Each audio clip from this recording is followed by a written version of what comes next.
Hello everyone, thank you for tuning in.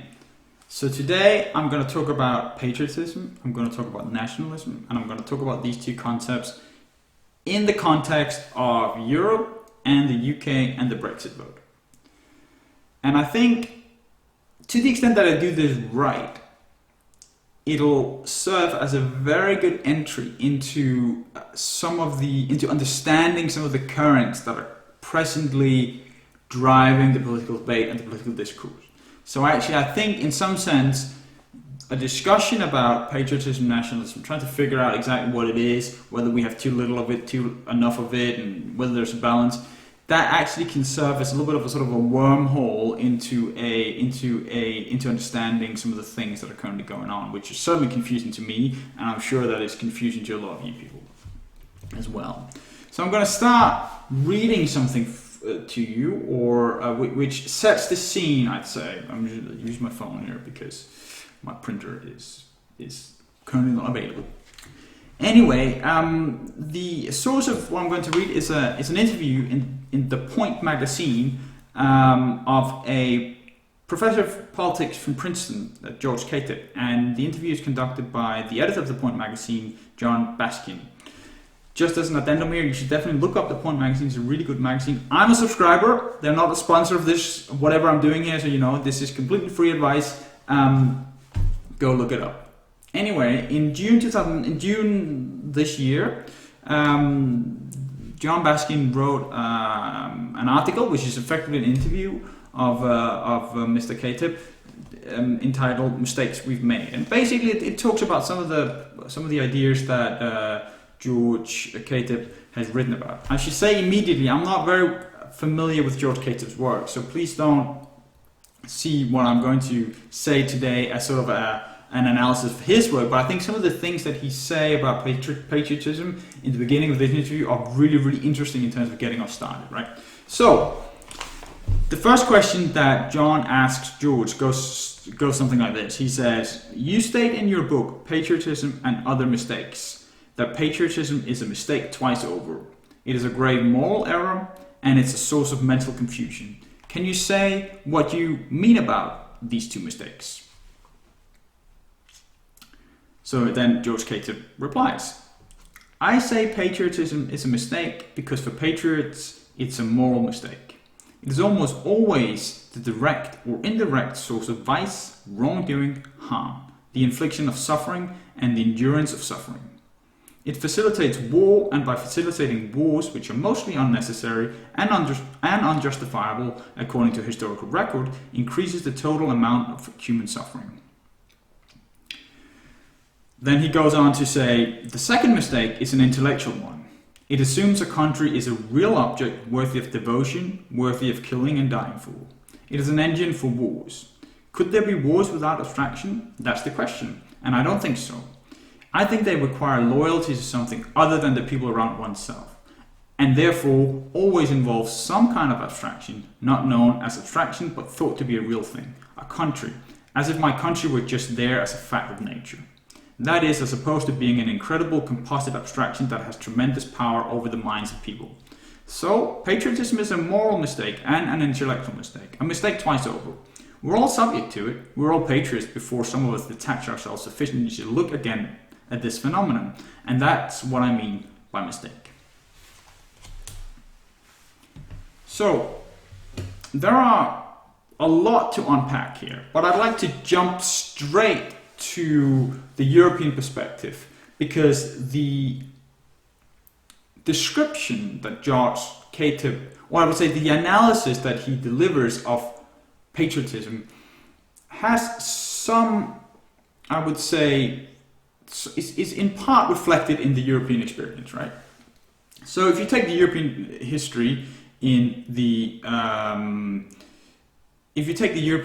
history in sort of the last, I would say, 120 years, well, you had the first half of the 20th century, where the continent was ravaged by war. And then you had the second part of the 20th century, which was sort of this, I would say, well, a golden age? Well, maybe not, but at least it was an age at which in Europe the idea of nationalism and patriotism was, I wouldn't say frowned upon, but it was understood to be a potential source of conflict and war, just as Mr. Kateb says in his answer to Jon Baskin, and therefore I would say institutions were put in place to rein that type of sentiment in. So in some sense, you could analyze the European Union as that type of institution, right? It is an institution which was born in the rubble of the Second World War. It's an institution which does two things, effectively, if you look at it from that perspective. It's an institution that creates economic and political interdependence between the major European economies, and in doing so, it increases the cost of going to war, right? Because if you're economically and politically interdependent on each other, and as that interdependence increases over time, well, the cost of shredding that kind of interdependence via a war or something similar, or effectively a war, become very high. And then, of course, as that institution evolves and I would say gains a life of its own, well, it creates its own identity, right? Which again is a tension that's very clear in the description of the European Union and the analysis of the European Union as we go through time. Namely, this idea that you have two identities post 1950s in Europe. You have the national identities, and then you have these slowly emerging European identities. And there's always been a tension between the two. But at least the idea is. And as a European, and I should just make my biases clear from the outset, I think that is a wonderful and beautiful idea.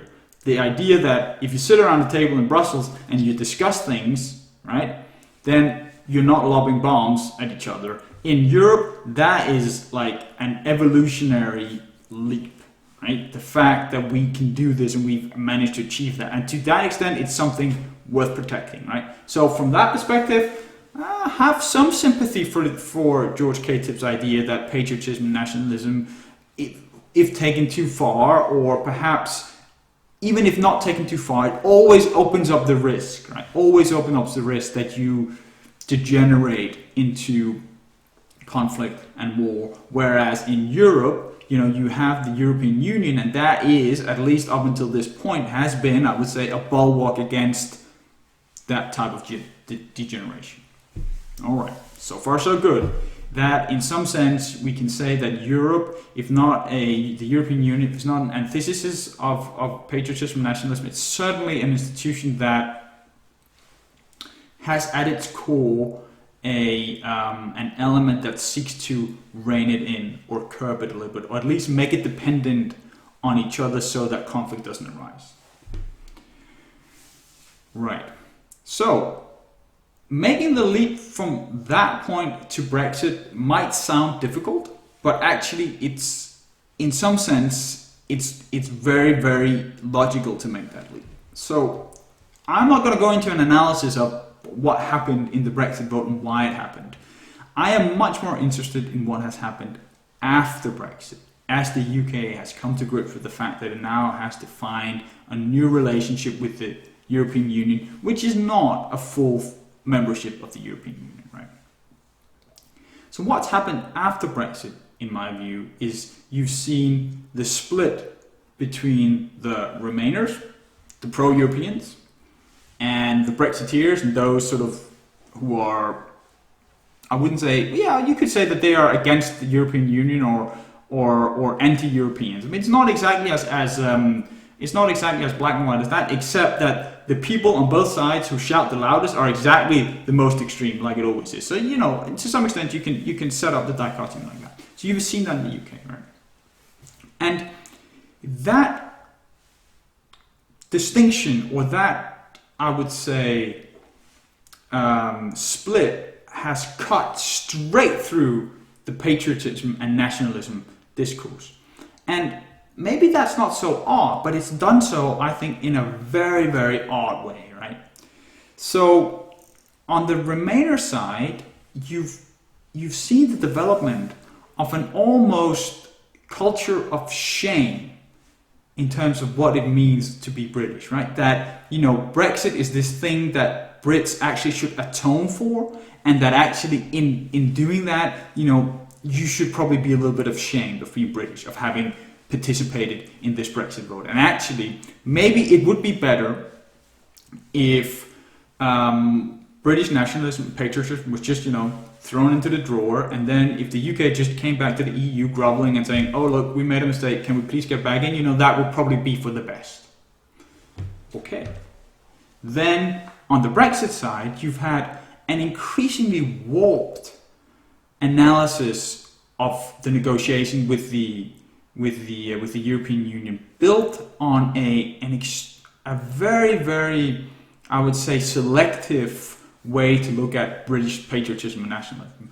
In other words, you've seen this very concentrated hyper-patriotism, hyper-nationalism in the UK, which is completely unbounded from history, right? Which is very odd, because in some sense the Brexiteers often like to invoke history and say history is on their side, right? And that's why you get, stupid discourses such as when Jacob Rees-Mogg, straight out the Brexit negotiation, straight out the Brexit vote, announces that this is a little bit like the Agincourt longbow battle during the 100 Years' War, or something, in which the British defeated the French in France, by the way.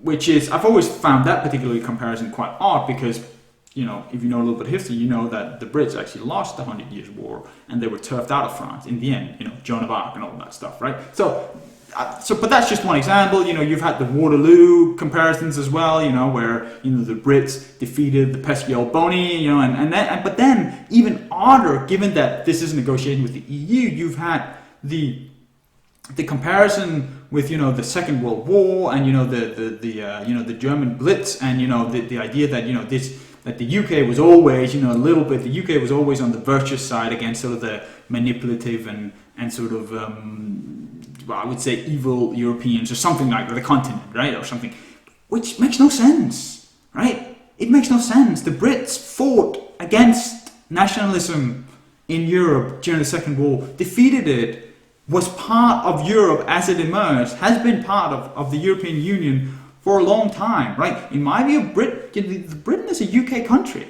right? Oh, sorry, Britain is an EU country, right? And that's not necessarily going to change after Brexit, although it will change, obviously, to the extent that it's not part of the European Union. Actually, if you look at some of the currents, maybe it's going to change in a larger sense than that. But the fact that some Brexiteers have now sort of taken upon themselves that the British identity, that British identity, and turned it turned it into a sort of a conflict between them and Europe. I mean, that's very odd in my view if you look at history, right? It's ahistorical. It's very ahistorical in my view, right? So you're left with these two completely impossible positions in my view, and they shout the highest, and nobody's able to command the center ground. So where do we go from here? Well, first of all, let's just make it very clear that in the context of the political environment in this country, the Remainers lost. They were the one who made the political mistake, right? And you can say, well, that was why Brexit happened in the first place, but it's a little bit more like that, right? I mean, I think you can, and this is a controversial statement, but I would say that I would say that I think it's true in the core of the argument, namely that to the extent that the Remain contingency, if you will, or the Remain movement has built itself in part on the idea that actually, you know what, don't be proud of being British. It's not good. It's not a good look after Brexit of being part of being British. I'm like, nah, the Brits don't like that. The average Brit, as far as I can see, does not like to be told that he or she cannot be proud of his country, his or her country, and his or her heritage, right? The average Brit does not like to be told that his or her heritage, his or her history, is a smoldering pile of shit that is only a force of ill, right? No, the average Brit doesn't like to be told that. And can you blame them? I mean, that seems a fairly horrible position to take from the point of view of someone, at least in this sense on the Remain side, who would like to gain a national majority for pushing, in this case, a softer Brexit or something like that, right? I mean, whoever came up with that idea lost.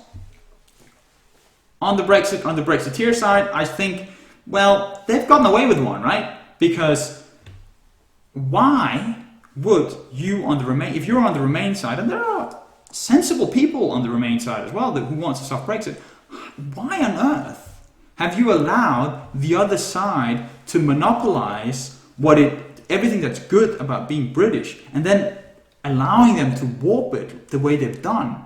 I mean, that seems to have been like a low-hanging fruit that you shouldn't have allowed them to pick. So what happened, right? And I can't explain this. It seems extremely odd to me. You've seen it, for example, with a party that should have been able to take center ground in this country, the Lib Dems. Again, I'm not going to go into political analysis of the Lib Dem, but like I said to someone the other day, the Lib Dems, they went full woke, and you know what? It wasn't a pretty sight. So, and I don't understand, given that the real estate on the center, political center after Brexit was so obvious for everyone to take, but no one has taken it yet. So we're now left in this country with these two positions, and the interesting thing I think is that, well, there are two aspects of this discussion which obviously comes up immediately, is that what's going to happen with Brexit? I don't know. It seems to me that the lunatics have taken over the proverbial asylum in the government on the Brexiteer side, and they're driving us straight for a cliff edge. Whether they'll be allowed to do that, I don't know. But at this point, whatever I've said on this point in terms of, why haven't someone tried to strike a middle ground or something? Well, I think in terms of Brexit, it's almost too late. We are now headed towards. I mean, hopefully we can get a deal, but there are things that are so difficult now to see how they can get out of that. I think it could get quite bad. Let's hope it doesn't. But another element of this discussion is there no one who's willing to take the center stage here? I mean, to the extent that you are now accepting Brexit, and I think all politicians in the UK kind of have to accept that, it's not going to be a full EU membership, but it's going to be something different. Shouldn't you try to grab that patriotic idea from the right if you're on the center left? I would think so. And actually, if you look at the sort of latest, I would say, comments and movements on Labour in terms of what Keir Starmer, the Labour leader, is doing, I think he's moving towards that direction, which I think is very, very interesting. It remains to be seen whether he can disassociate himself with, I would say, the increasingly insane woke movement, which just seems to be occupying the left, for better or worse. That's where it's occupied at the moment. It remains to be seen. But I would say that in terms of Labour's position in this country, the bar for actually maybe, in this case, stealing back some of that affinity for, your heritage, your history, for patriotism in this country, the bar is very low for doing that a little bit and then doing a number on Boris Johnson and what seems to me to be an increasingly impossible project, especially in light of COVID and everything. Anyway, that's a sort of a domestic political discussion, but the point here is that it would seem self-evident to me that in a country like Britain, when you enter into a negotiation with the EU, for example, when you talk about any kind of major political idea or try to launch any kind of political project, surely the foundation for that has to be some kind of core patriotism, that you are proud of who you are proud of your country, you believe that your country can be a force of good, both in international relations with hard and soft power, right? And you believe that, and therefore you bring that to bear in international relations, and in this case, in a negotiation with the EU, right? That seems self-evident to me. So the fact that that has not happened just tells me that our political culture is sick to some extent, or at least that there is a tremendous amount of fear of trying to reconcile these two increasingly loud loud-spoken and warped identities and political movements.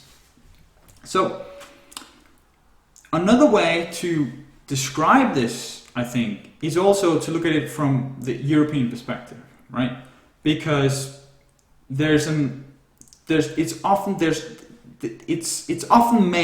is often made that there's a lot of people in Europe who, after Brexit, would actually prefer to stick it a little bit to the UK, right? Which is the argument that goes something like this: is to say, well, the UK have left. We've got to show everyone else that if you leave, you're going to have to pay a price.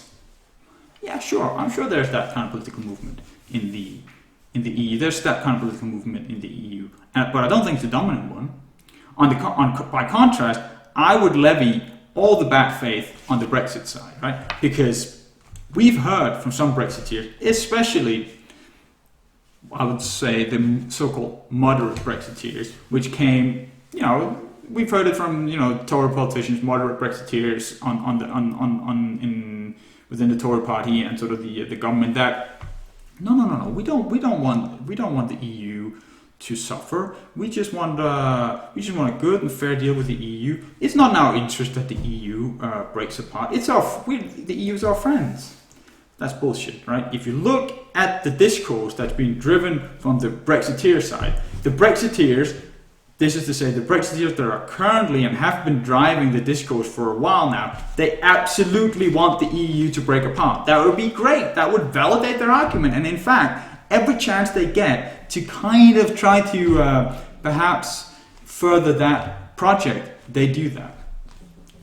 Not so much on the EU side, I would say. And I maybe I'm biased. I'm pro-European in the end, so maybe there's something I'm not seeing here. But I don't see anyone in the EU who wants to sort of punish the UK. That's not in Europe's economic interest anyway. No. What the EU wants, or let me put it differently, the way the EU acts is as a bureaucracy who wants a deal with the UK that makes sense and which can govern the relationship going forward, right? So if I'm going to use a Jordan Petersonism here, in the sense that the EU wants to generate a deal with the UK that allows them to play an iterated game that doesn't degenerate, right? Which is why, for example, what happened a couple of weeks ago or a week ago, in which the UK reneged on the withdrawal agreement that they itself had signed by the internal market bill and all that.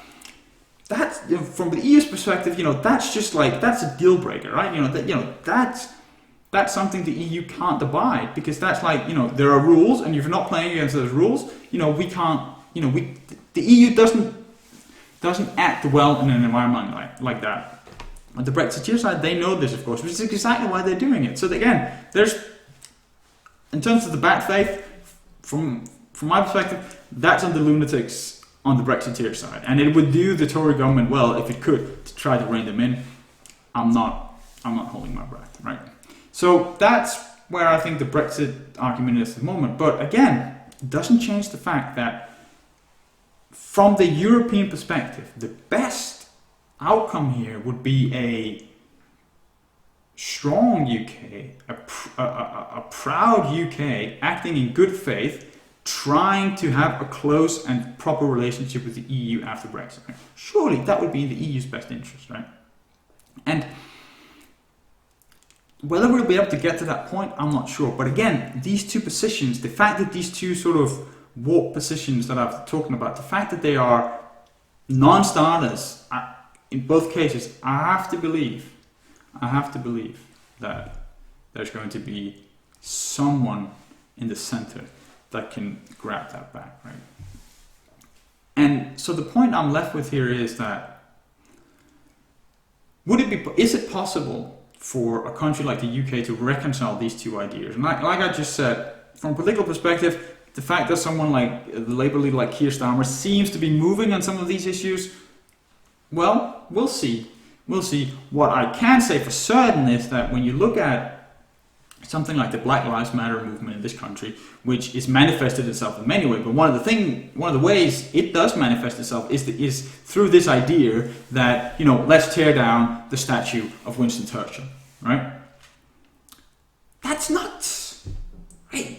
He is one of the most revered politicians in this country. He was the prime minister during a time of crisis, the Second World War, and you want to tear down his statue because whatever, and you think that is going to put you in good stead with the Brits, sort of as they are a majority?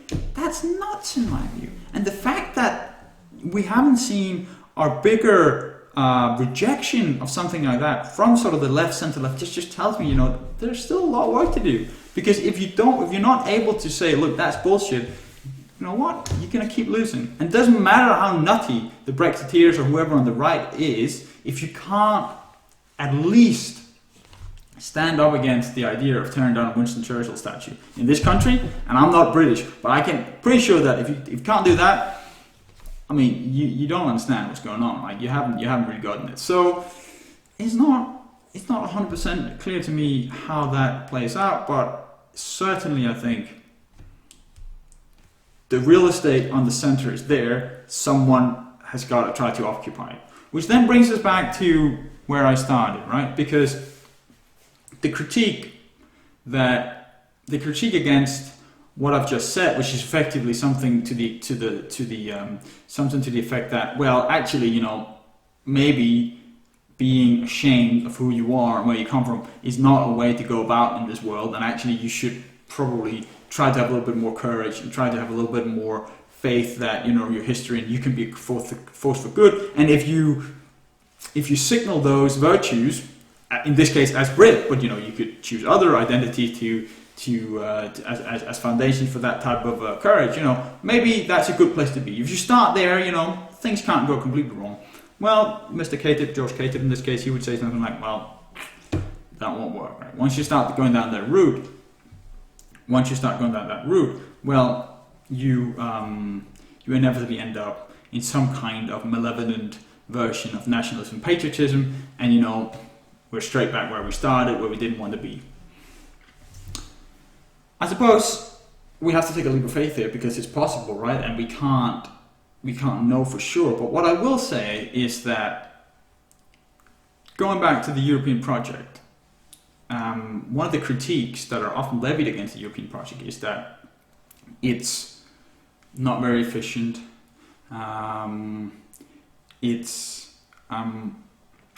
It doesn't get anything done. Everything is too slow. And people in general don't really like it. They don't understand what's going on there. And actually, you know what? It's just not serving Europe's best interest, right? This idea that, and by the way, it's just a huge bureaucracy and costs a lot of money, right? Well, focusing on that, which is to some extent all true, definitely, in my view, neglects the extremely important historical heritage Europe has, namely that actually just bringing the countries to the table and forcing them to sit around the table and discuss instead of lobbing bombs at each other. Well, you know what? If a little bit of inefficiency is something, if that's what we get, it takes a little bit longer to get the decisions made. You know what? That's a price worth paying. Another way to describe this, which I think kind of maybe reconciles this kind of dynamic with the patriotism, is that, well, Europe doesn't want the Italians to come to the table or the French to come to the table and be ashamed of who they are. They expect them to come to the table, arguing their interest, what they would like to do, right? Both in terms of their own interest and hopefully in terms of Europe. And then within that, you get decisions that are made. You get good decisions that are made, good decisions for Europe. You get compromises, right? That's a good word, compromise. Now, how do you make good compromise? Do you make good compromises by everyone coming to the table and being ashamed of who they are and not believing that whatever history they have in their sort of rucksack or whatever can be a force for good? No, that's not how this works. You need to have a little bit of courage and confidence when you sit around a table in an institution like the EU and argue your case. And in terms of it being difficult and inefficient, I'm like, so? Nobody ever said it's going to be easy. I mean, So, I mean, what's the alternative? Which is one of the things that I often, the criticism I often levy against the Brexiteers. Because what's exactly, because they in some sense they've monopolised the sort of the virtues of Britain, which is kind of like the grit. Nobody, you can't you don't mess with the Brits because we can sit in our bunker and drink tea and eat biscuits for ages. It doesn't matter how much adversity you throw our way, we will make him So, I mean, but that doesn't make any sense, right? Even if that's true, is that really what you'd like to do? You're right there. There are problems that everyone has to deal with in Europe. You are a European country.